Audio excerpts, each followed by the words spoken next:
Min wa qala ma'asyiral muslimin wal muslimat rahimakumullah. Bapak-bapak, ibu-ibu hadirin jamaah Masjid Jami Adia Guru Sya'ban yang saya hormati, kembali di pagi menjelang siang kita duduk bersimpuh bersama-sama di tempat yang mulia dalam rangka menindaklanjuti taklim rutin yang tentunya harapan kita mudah-mudahan apa yang kita lakukan semua ini mendapat ridha Allah Subhanahu wa taala, taufik dan hidayah, rahmat dan inayah selalu menyertai kehidupan kita sehingga kelak mati husnul khatimah. Amin ya rabbal alamin. Baiklah hadirin jamaah rahimakumullah, kembali di pagi ini kita akan santapan rohani dalam kitab Al-Jawahirah, yaitu Al-Jawahirul Kalamiyah fi Idahi Aqidatil Islamiyah halaman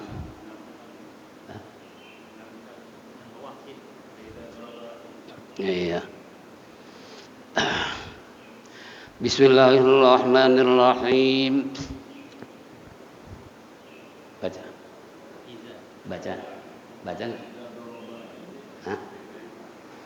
Sin idza daraba insanu ghairahu zulman wa udwana aw fa'ala nahwa dzalika min anwa'i syarri wal ma'asi summa tazara bikauni dzalika muqaddarun alaihi fahal yuqbalu minhu dzalikal i'tidaru jim annahu la yuqbalu minal abdil i'tidaru bil qadarillah indallah subhanahu wa ta'ala wala indal khalqi liwujudil iradatil juz'iyati lahu wal qudrati wal ikhtiyari wal aqli,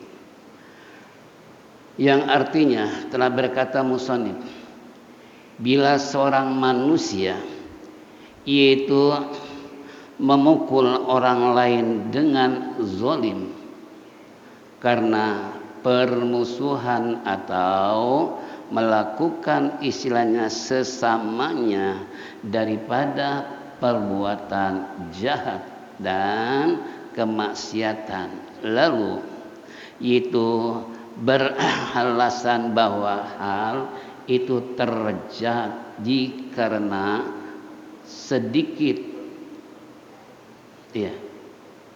takdir. Apakah istilahnya alasannya itu dapat diterima? Jawabannya alasan takdir dan seorang hamba tersebut tidak dapat diterima baik di sisi Allah atau makhluknya, karena dia itu punya kehendak, kekuasaannya hal itu memilih dan akal. Ini hadirin, sekilas kita sudah dengar bagaimana bahwa manusia jika terjadi hal menyakiti orang lain, contoh seperti memukul tadi. Memukul dalam artian kan menzolimi, menyakiti orang lain secara fisik, itu namanya memukul. Lain dengan gosip, itu menyakiti hati orang lain. Nah, dua sisi, secara fisik maupun secara mental, sama-sama kita lakukan dengan penyakitan terhadap mereka, maka itu semua adalah dosa. Makanya kita hati-hati dalam hidup bermasyarakat yang hidrogen, latar belakang pendidikan, latar belakang ekonomi, latar belakang jabatan, latar belakang kekayaan dan sebagainya. Ini tidak menutup kemungkinan sudah terjadi wa'udwana, perselisihan atau permusuhan, maka hal ini akan melakukan pala nahwa dzalika min anwa'i syarri, berbagai macam kejahatan dan kemaksiatan.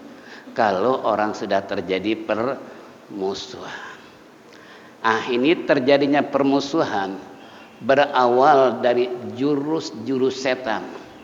Setan menggoda manusia karena dia nggak mau tinggal diam kalau umat Rasulullah hidup dalam keadaan berdampingan, hidup dalam keadaan saling rangkul merangkul, saling bela membela. Itu setan nggak suka dengan umat Rasulullah berbuat seperti itu. Pengennya tuh setan umat Rasulullah selalu terjadi perselisihan, terjadi permusuhan, terjadi berbagai macam pemberontakan yang sifatnya adalah bukan saja pribadinya yang rugi, termasuk agama pun karena membuat cedera terhadap agama, karena agama enggak pernah memerintahkan orang beriman untuk melakukan kezaliman, apalagi memukul orang lain. Nih, hati-hati. Nah, kalau sudah terjadi seperti ini, kata musannif tadi, dzalika muqaddarun alaih fahal yuqbalu minhu dzalikal ikhtidar. Apakah ini kemampuan atas yang dilakukan tersebut, apakah diterima daripadanya iktidar, alasan, argumentasi bahwa dia telah memukul orang lain. Nah, kalau proses hukum tentunya, kenapa Anda memukul? Nggak mungkin dia memukul dengan begitu saja tanpa alasan. Ada nggak orang lagi jalan main langsung dipukul? Ada nggak kira-kira? Ada nggak? Orang gila. Walaupun orangnya normal, tapi dibilang orang yang mudah-mudahan gila beneran. Kan sering terjadi hoaks seperti itu kan. Tapi hal ini bisa terjadi. Contoh, dulu seorang sufi ketika dia berjalan, kemudian ada seorang preman tiba-tiba memukuli dia dengan babak belur, sehingga setelah si preman memukul seorang sufi tersebut mungkin merasa capek, berlumuran darah. Orang sufi bilang apa? Alhamdulillah. Coba orang yang dengar, yang lihat seperti ini, kira-kira gimana? Tentunya mereka mendekati seorang sufi yang babak belur tadi. Loh, kenapa kok Anda bilang alhamdulillah, bukan membalas, bukan dendam? Apa dia bilang? Seandainya dia sadar, apakah Allah ngasih tangan buat mukul saya? Apa Allah memberikan kedua kaki untuk jalan memukuli saya? Apakah dia punya pandangan mata tiba-tiba memukul saya? Itu kan bukan itu tujuan Allah jadikan, tapi semua anggota tubuh hakikat Allah jadikan untuk ibadah kepada Allah. Tuh, kalau orang sufi dipukuli orang malah kalau kita bahkan Ibrahim bin Adham, seorang penjaga korma, ya, kebun korma, dia sebagai penjaga. Tiba-tiba ada preman, dia memaksa minta buah korma kepada Ibrahim bin Adham. Beliau bilang, Mas, ini bukan punya saya hanya dijadikan sebagai keamanan, menunggu pohon korma ini. Adapun yang mau mengambil silakan, tapi saya punya majikan, saya akan laporan pada majikan. Rupanya nih preman memang mungkin habis begadang lapar, nggak ada yang dimakan kan gitu.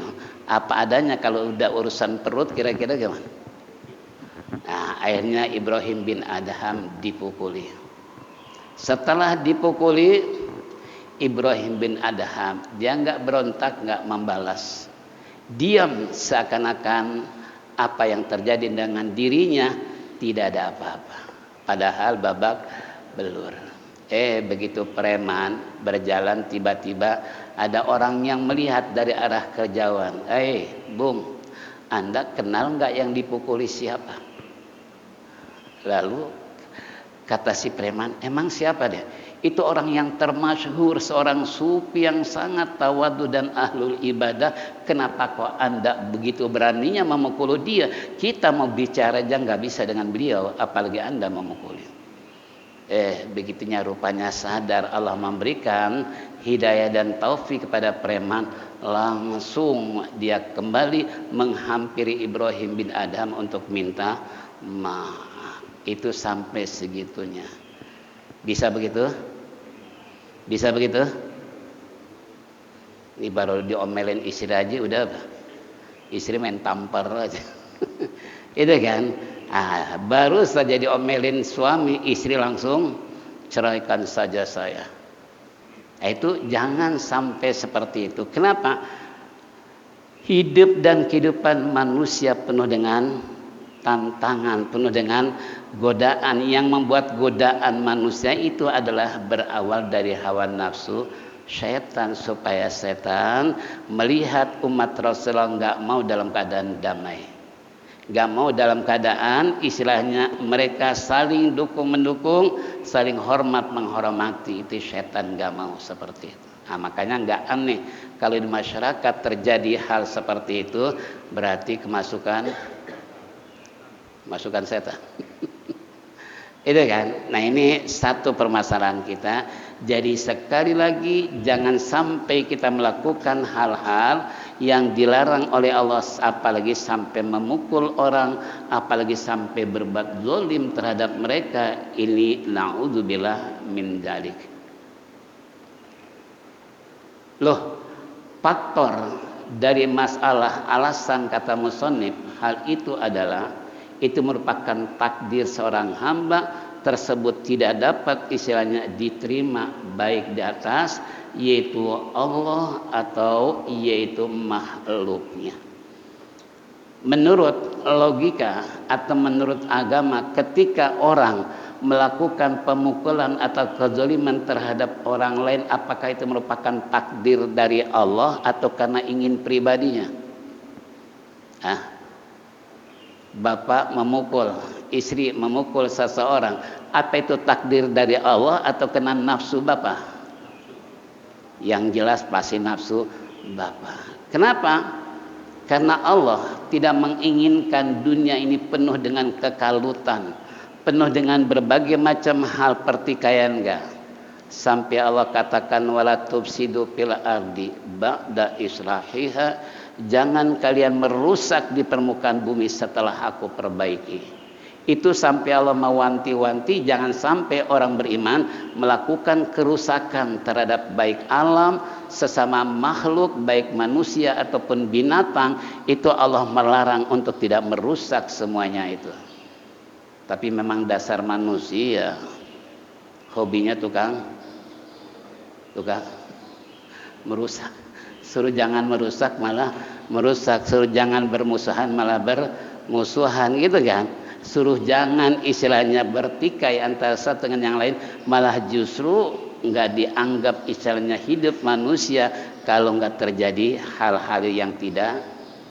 Ini kembali, jadi perbuatan itu bukan takdir Allah, bukan kehendak Allah. Takdir Allah menjurus kepada hal-hal yang positif, yang manfaat, yang bisa menyelamatkan hambanya tersebut dari siksaan Allah. Itu namanya takdir Allah, bukan semata-mata istilahnya ini udah takdir Allah, kenapa saya memukul.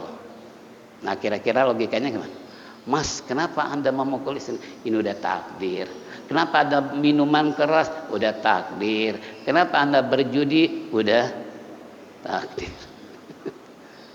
Sedangkan namanya takdir kan kehendak Allah. Ada nggak kehendak Allah berbuat maksiat? Nggak mungkin kan? Pasti kehendak Allah kepada yang bermanfaat, yang positif, yang menyelamatkan diri kita dari siksaan Allah. Nah, ini yang namanya takdir. Jadi kalau seandainya ini disebut istilahnya itu takdir dari Allah, itu logika nggak bisa nerima. Kenapa? Karena bukan kehendak Allah merusak di permukaan bumi atau terjadi permusuhan dan terjadi pertikaian.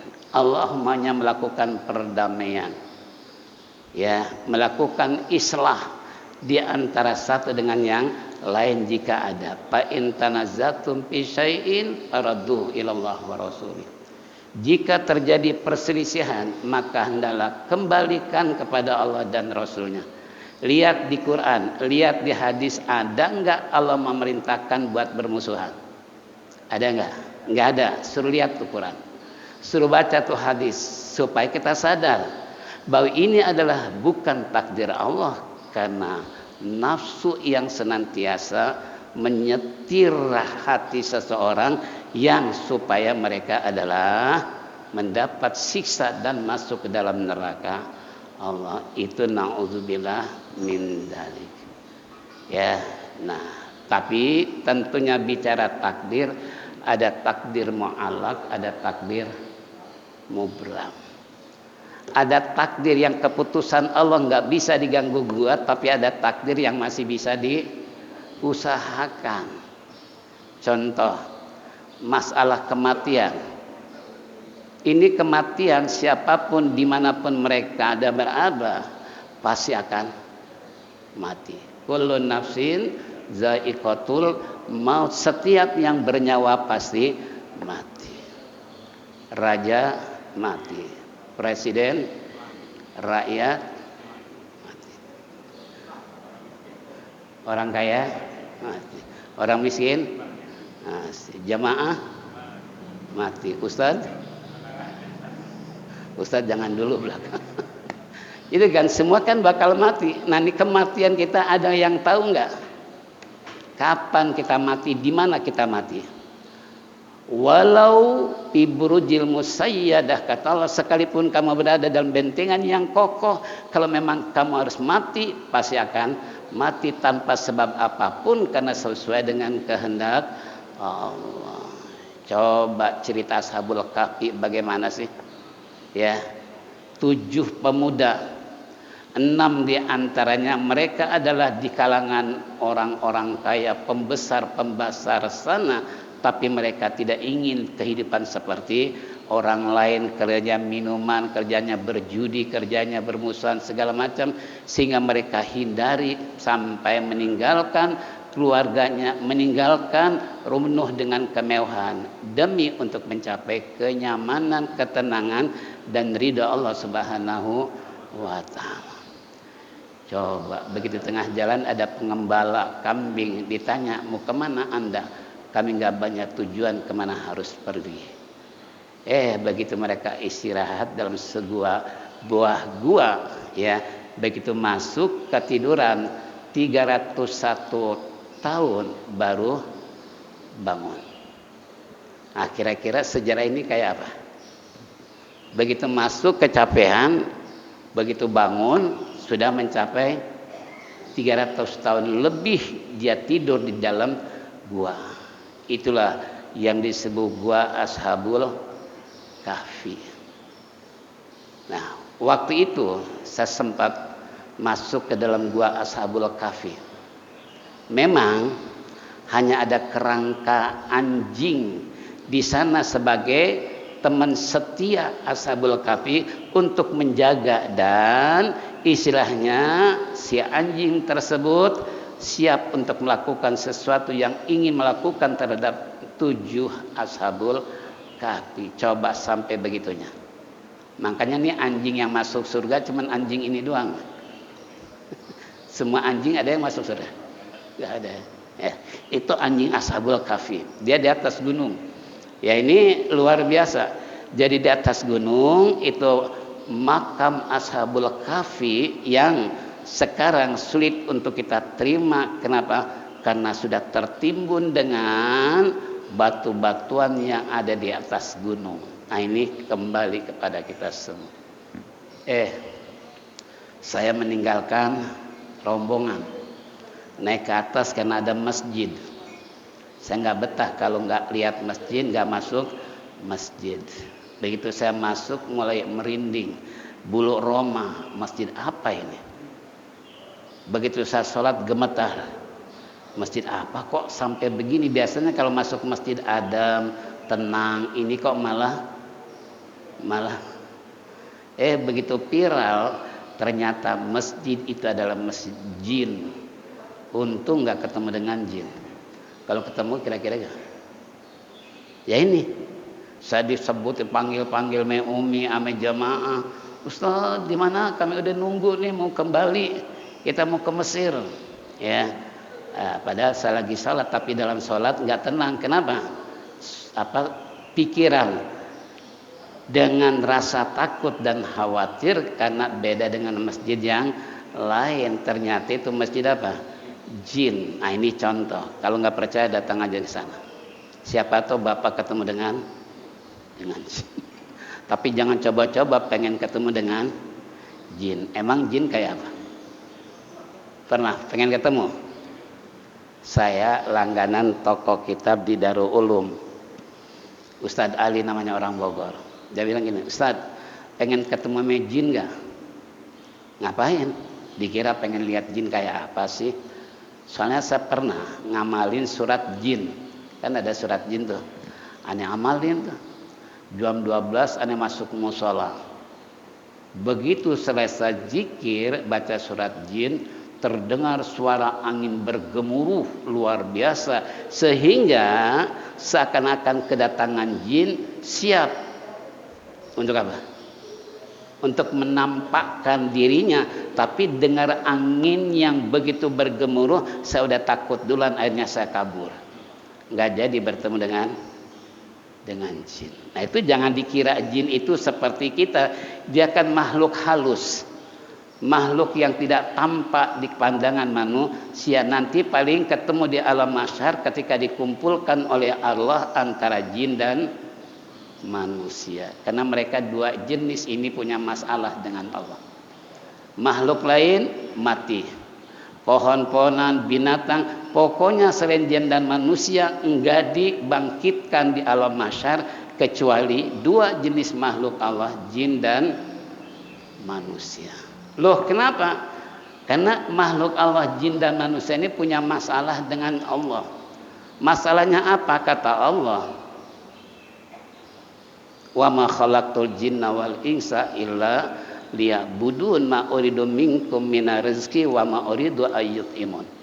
Tidak kujadikan jin dan manusia melainkan ibadah kepada aku. Aku tidak minta makan kepadamu. Aku tidak minta istilahnya rezeki dari kamu, enggak. Yang penting hai jin manusia kamu ibadah kepada aku.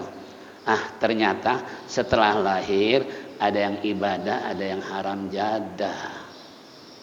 Tahu haram jadah? Tuh haram jadah. Suruh sholat nggak mau sholat, suruh puasa nggak mau puasa, suruh ngaji nggak mau ngaji. Nah orang seperti ini kan ada masalah dengan Allah. Ah nanti di yaumil kiamah akan ditanya, kenapa anda nggak mengikuti aturan yang telah kubuat untuk ibadah, malah anda haram? Itu masalah. Ya kalau nggak percaya silakan mati dulu. Percaya nggak? Percaya nggak? Kalau nggak percaya silakan mati duluan. Kalau percaya syukur, segera bertobat, banyak istighfar kepada Allah supaya proses di alam mahsyar nanti tidak terjadi sesuatu yang kita tidak inginkan. Kenapa? Karena tiga hal proses akan terjadi. Pertama, bagi orang yang bertakwa waktu hidup akan difasilitasi oleh Allah dengan kendaraan.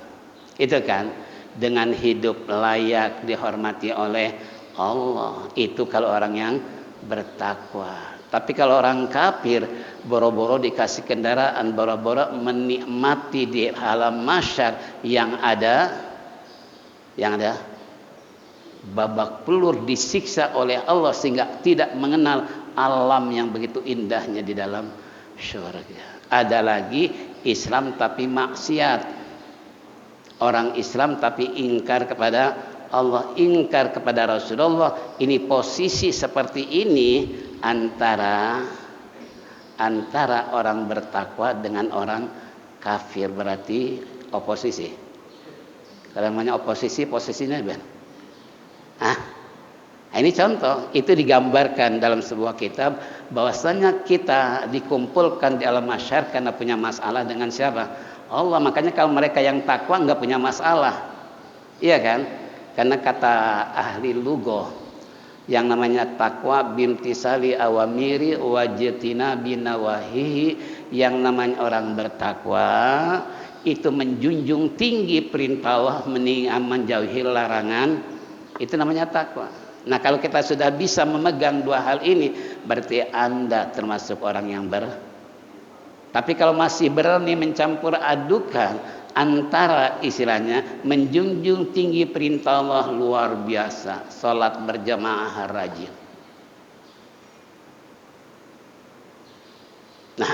Tapi sayang, di samping rajin sholat, maksiatnya juga jalan terus. Ada yang begini. Berarti udah mencapai takwa belum? Belum. Perlu ngaca diri.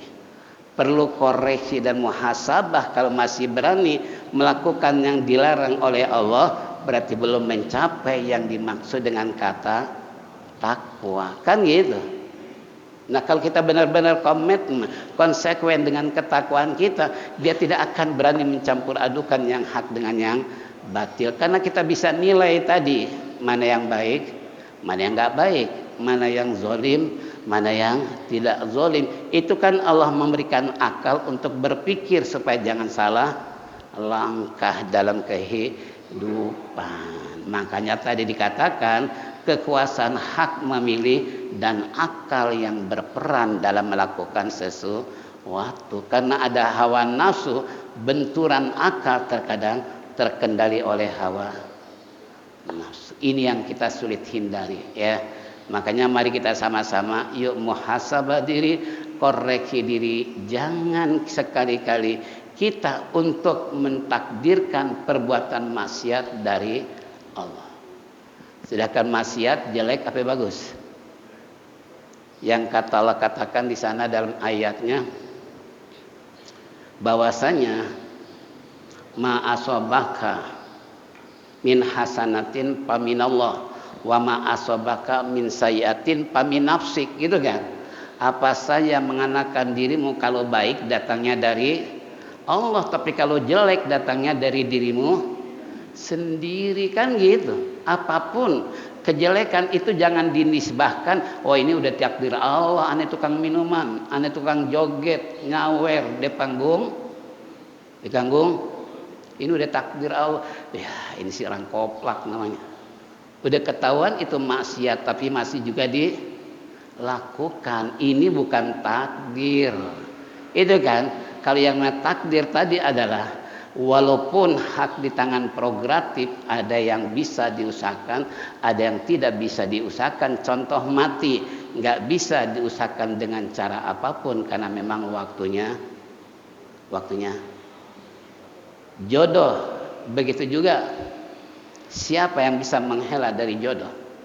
Terkadang kalau di kampung-kampung 15 tahun udah dinikahin karena kenapa?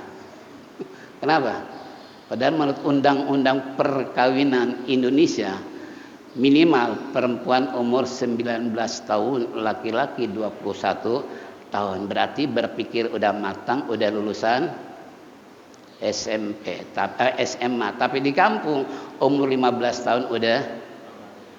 Kenapa? Karena orang tua enggak mau direpotkan oleh anak, dilepas dengan tanggung jawab suami, gitu kan? Itu di situ letaknya. Ya. Nah, ini kembali buat kita semua. Tapi itu pun dengan perkawinan muda, ya ternyata di satu sisi bisa sukses, tapi di sisi lain bisa gagal. Nah, kegagalan di kampung sekarang banyak janda muda kena banyak pabrik. Ini pabrik pengaruh dalam keluarga. Daripada gue punya suami, dia cuman hanya mainin burung doang, umpama nggak mau usaha, nggak mau kerja, mendingan cerai, saya yang kerja, gitu kan? Itu pilihan mereka sampai segitunya. Kalau saya melakukan satu penyelidikan di daerah, kenapa pabrik penuh dengan perempuan semua? Salah satu faktor penyebabnya lebih baik mereka janda bisa kerja di pabrik, megang uang sendiri, ngatur hidup sendiri. Coba kalau punya suami, ekonominya coba kira-kira gimana? Itu kan. Nah ini, jadi pabrik itu sangat pengaruh besar untuk membuat propaganda isinya keluarga. Nah ini nggak bisa ditolak, walaupun undang-undang perkawinan sudah menentukan tidak boleh perempuan nikah di bawah umur. Ya, minimal perempuan 19 tahun, laki-laki 21 tahun. Tapi jangan salah juga sih. Saya waktu mondok di Banten, saya punya teman itu nggak ada kerjaan kecuali mengembala kerbau. Nggak pernah makan bangku sekolah, nggak pernah makan pesantren, pokoknya nggak bisa nulis, nggak bisa baca. Coba kira-kira gimana? 20 tahun kemudian bertemu. Saya tanya, Mas, udah punya anak berapa Mas sekarang? Alhamdulillah, anak saya 9, cucu udah 21 orang. Padahal nggak bisa baca, nggak bisa nulis. Logikanya gimana? Punya anak 9, cucu 21. Padahal nggak bisa baca, nggak bisa nulis gitu kan? Menurut logika kita, akal kita, bisakah seorang suami ayah mendidik anaknya sebanyak 9 orang ditambah cucu 21? Coba. Ada nggak yang begini nih? Nggak pernah bisa nulis, nggak pernah baca, orang kerjanya ngembala kok. Saya pun suka ikut dengan beliau, menghibur diri gitu kan. Untuk apa? Untuk isi mengembala kerbau di tengah sawah. Ini contoh. Jadi kembali itu menurut istilahnya takdir Allah, memang sudah ditakdirkan dia harus punya anak 9, cucu 21, walaupun nggak bisa baca, nggak bisa nulis. Lalu bagaimana kok bisa mencetak anak? Kalau zaman sekarang kan harus ada pendidikan seksiologi, harus ada pembinaan, pengarahan tentang KB, gitu kan, supaya keluarga sakinah mawaddah warahmah. Tapi ini pun nggak dijamin keluarga. Buktinya banyak sarjana-sarjana kandas di tengah jalan. Saya punya jamaah di komplek DKI itu, istrinya insinyur, suaminya insinyur. Itu kalau tiap bulan nganterin beras pada saya 1 karung setiap bulan. Bahkan saya diminta untuk ngajarin anaknya karena sibuk nggak bisa. Begitu lama nggak ketemu, tanya tetangga, ternyata dia udah pindah. Oh pantesan beras nggak datang. Katanya orangnya udah pindah, udah cerai. Lah kenapa terjadi perceraian? Rupanya istri dia wanita karir, gaji lebih besar dari suami. Suami dijadikan pembantu. Dia suruh nyuci, suruh istilahnya nyapu, membersihkan lantai segala macam. Coba suami dihina seperti itu, kira-kira harga diri di mana? Padahal sama-sama sarjana, insinyur lagi. Tapi tadi nggak bisa nulis, nggak bisa baca. Aman-aman aja. Sampai punya anak 9 kan berarti kan aman. Aman nggak? Coba kalau nggak aman baru punya 1 juga berantem dulu. Ini umpamanya. Ini kembali jadi akal memilih istilahnya tentang hak kekuasaan Allah antara takdir yang tidak bisa diganggu oleh manusia, tapi ada takdir yang masih bisa Contoh, ketika kita menyeberang di satu jalan dengan ibu, begitu ada motor ngebut, lalu si anak berusaha bagaimana supaya ibu jangan sampai ketabrak, hanya dijerokin ke got. Pilihannya, kalau dibiarkan ketabrak motor, kalau dijerokin ke got, cuma nyungsep doang. Nyungsep doang gitu kan. Nah, tapi di sini nih, usul kaidah tersebut adalah mana bahaya lebih besar, dijorokin ke got atau ketabrak motor? Mana bahaya lebih besar? Ketabrak motor kan. Ibu kita ketabrak motor, tulangnya pada patah, berapa bulan dia harus menderita. Tapi kalau cuma dijerokin ke got paling lumayan juga ya, paling gigi yang copot, paling muka berdarah gitu kan. Tapi kan masih bisa terobati dengan cepat prosesnya kan gitu. Nah ini kembali tadi, ini yang masih bisa diusahakan. Seharusnya ibu mati atau celaka lebih parah, tapi di si anak tersebut berusaha, lebih baik gue jorokin nih ke got daripada ketabrak. Nah itu kan ada usaha anak. Kalau nggak ada usaha, udah takdir Allah, udahlah ibunya ketabrak motor kayak apa. Nah Karena udah usaha takdir mubram tadi masih diusahakan oleh anak, lebih baik yang ringan, nggak sampai patah, nggak sampai mati gara-gara ketabrak motor. Lebih baik besot, lebih baik babak belur masih bisa. Itu kan. Nah ini maaf, walaupun secara hukum kira-kira anak apa kayak model gini? Anak durhaka apa anak yang soleh? Kira-kira anak soleh apa anak durhaka? Kalau berani ibunya diapain? Dijorokin ke got. Tapi kaidah mengatakan bahwasanya ini yang disebut dal'ur masalsid. Ya. Jadi menarik kedamaian, keselamatan, tapi ini yang namanya istilahnya menarik kemaslahatan tapi menolak kemudaratan. Itu lebih baik adalah dijorokin orang tua, walaupun secara adab si anak-anak, nah tapi madaratnya lebih kecil daripada ketabrak motor. Ya tapi nih motor pelan-pelan menjorokin aja. Ya, itu si anak durhaka gitu kan. Itu si anak durhaka jelas supaya ibunya cepat mati, warisannya bisa kan gitu. Itu naudzubillah min dzalik. Ini kembali buat kita semua, antara takdir mu'allaq dengan takdir mubram. Ada takdir yang tidak bisa diganggu gugat siapapun, karena itu hak prerogatif di tangan kekuasaan Allah, tapi ada takdir yang masih bisa diusahakan. Contoh, di salah satu komplek ceritanya datang hari raya Idul Kurban.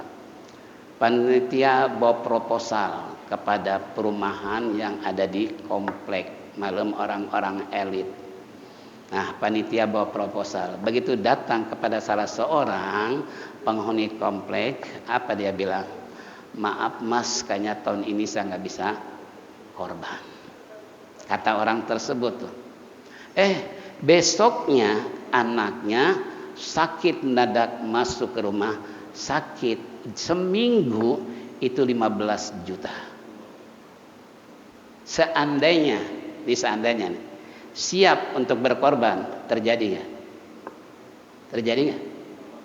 Kalau dia insya Allah ane siap berkorban, terjadi nggak anaknya sakit?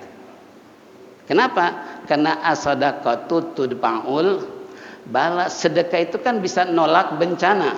Seharusnya kalau si bapak tersebut siap, nama saya tulis, saya mau korban, ditulis. Berapa duit? Super berapa duit? 3,5 juta. Daripada seminggu 15 juta, mendingan mana? Mendingan korban atau mendingan masuk rumah sakit? Itu kan? Nih, ini contoh. Jadi kembali buat kita semua itu. Jadi kalau seandainya ini yang namanya takdir masih bisa dirubah dengan usaha, baik termasuk sedekah, menolong orang lain. Jika kita menolong orang lain, kita pun akan ditolong oleh Allah dalam situasi dan kondisi bagaimanapun. Karena Allah Maha Penolong selama kita mau menolong agama Allah. Gitu kan? Kemarin saya ditelepon oleh pejabat. Ustaz, tanggal 21 mohon datang ke rumah, saya mau syukuran. Dia kebetulan RW, dia sebagai kepala bagian di bidang bakaran belambir ya. Nah ini tukang, ini kembali. Nah memang ini kalau ada hajatan pasti ngundang saya gitu. Ini termasuk habis dirawat rumah sakit, dia mau syukuran, tolong Ustaz nanti berikan tausiah datang ke rumah hari tanggal 21. Insya Allah, saya sih insya Allah aja, padahal saya paginya harus di Taman Mini, ada jamaah anaknya mau nikah, tapi saya terima aja deh. Nah tinggal gimana waktunya, paling yang nikah suruh buru-buru. Jam 8, 9 Selasa meluncur ke komplek, langsung acara. Itu kan biasa teknik kalau ulama kiai ada acara, bagaimana supaya semua bisa terpenuhi, karena nggak mau mengecewakan yang satu dengan yang lain. Ya bukan berarti dia pemburu dolar, enggak. Tapi semua bisa, gitu kan. Ini contoh umpamanya. Nah makanya mubalik satu malam kadang-kala 2-3 tempat. Kenapa? Ya karena tadi pertimbangannya adalah kesempatan untuk mendakwah kepada mereka daripada ya, ini contoh. Nah, ini kembalilah kepada kita semua bahwasanya dalam hidup dan kehidupan bicara masalah takdir, alasan itu kalau keburukan bukan dari Allah tapi kebaikan datangnya dari Allah, keburukan datang dari dirimu sendiri. Itu kata Allah, ma asabaka min hasanatin faminallah wa ma asabaka min sayyi'atin famin nafsik. Apa saja yang datang pada dirimu baik itu dari Allah, tapi kalau jelek datang dari dirimu sendiri. Wallahu a'lam bishawab. Iya, maling digebukin, apa takdir juga ini? Ini bahkan pencuri motor dibakar segala sampai hangus, itu kan? Menurut hukum kira-kira gedean mana dosanya? Nyuri motor dengan membunuh, membakar orang, besaran mana? Berapa orang mereka yang membunuh, membakar, pencuri motor? Ada 10-10-nya diapain? Sama kena hukuman. Ya. Nah, itu bukan berarti takdir dari Allah. Kalau takdir dari Allah kan tadi yang baik. Nah, kalau mencuri kira-kira baik apa jelek? Jelek kan? Nah, itu bukan dari Allah, dari dirinya sendiri. Kena hawa nafsu, dia ingin memperoleh sesuatu tapi dengan cara yang dilarang oleh Allah. Makanya saya punya cerita sih, malaikat bercadar. Nah, tapi sayang waktunya udah habis. Inilah hadirin jamaah rahimakumullah. Jadi ini jamaah rahimakumullah, tadi pengurus bisik saya bahwa di Saban akan mengadakan peringatan Maulid.